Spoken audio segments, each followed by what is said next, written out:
ጥበብን ለገንዘብ ብዬ የሰራሁበት ጊዜ የለም። ድምፃዊ ቴዲ አፍሮ ጀምሮ ነፂ ብዙዎቹ አንቺ ውስጥ ናቸውና ሰው ከከበበ በኋላ ሳይሆን ገና ከጅማሮ ያየህን ሰው ነው ማመስገን ያለብህ።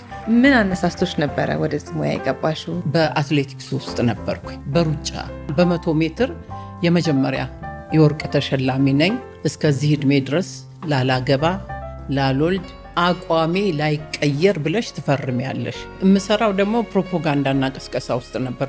እንዴት ነበረ የራስ ቲያትር ቆይታሽ? እንግዲህ ራስ ቲያትር የፍቅር ቤት ነው፣ እንዳታስለቅሽ። በጣም ዘናጭ ነሽ ሁሌ። የተስፋዬ ማሞ መጽሐፍ ላይም ስለ እኔ ትንሽ ጽፎልኛል። የሰው ፍቅር ነው ለእኔ ውበት። በቃ አንድና አንድ የምኖረው በፍቅር ነው። የተለያዩ ድምፃውያን ግጥም ስራ ተሰጪ ነበረ።